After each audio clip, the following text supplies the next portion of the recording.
Hello, my name is Nana Mokhtari, and today is September 25th, 2019. Today we're going to talk about the application of surface anatomy and cross-sectional anatomy.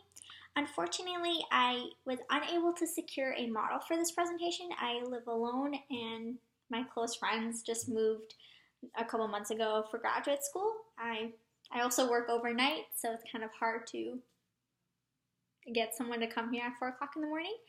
But I will be demonstrating surface anatomy and cross-sectional anatomy using myself. And I will do my best to explain and go along. So to name a few important structures that you can see just by observing, I have hair, I have skin, I have a head, I have an evident clavicle, and my jaw. They're all located in generally the same area, but belong to completely different body systems. For instance, the hair and the skin belong to the integumentary system. The clavicle and the jaw, or the mandible, belong to the skeletal system. The head can belong to a different system depending on what you're referring to.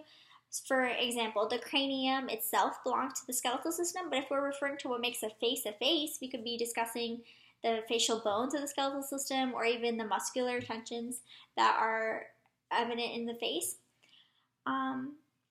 Surface anatomy is the study of external features of the body, and it's important because it gives us an outlook. It gives us a way to look at anatomy without cutting something open.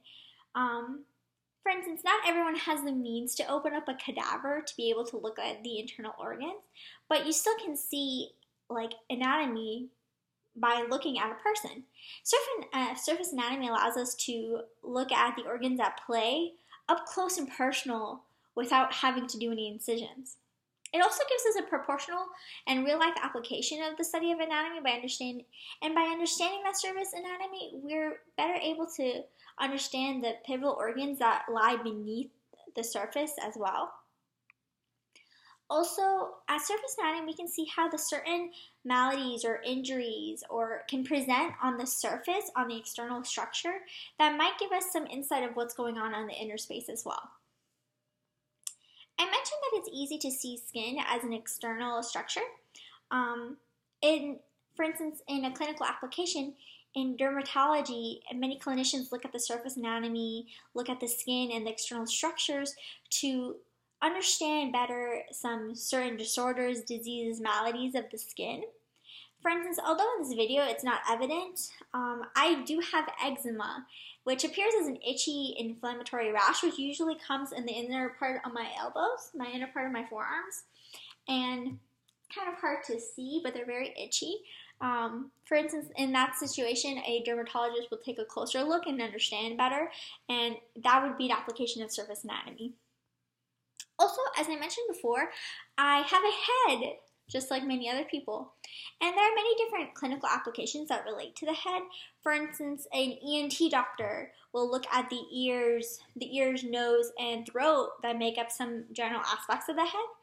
And neurologists and neurosurgeons study the brain within the head. Neurologists are more of a clinical subspecialty, while neurosurgeons are a surgical subspecialty that look specifically at the brain. And although it's not evident as it would be if looking at it from a surface anatomy perspective, I do have a brain tumor within my head, specifically on the right temporal lobe.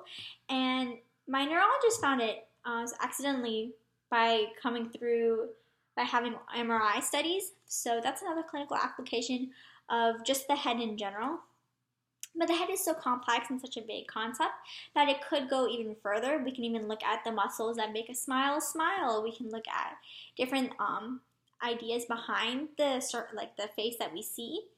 And I think that's really important to note because we oftentimes think of anatomy as cadavers and dissections, but surface anatomy does give us an outlook and insight to what's going on beneath the surface, like bruises, injuries, trauma, and other things like that as well. Thank you so much for listening. Have a wonderful day.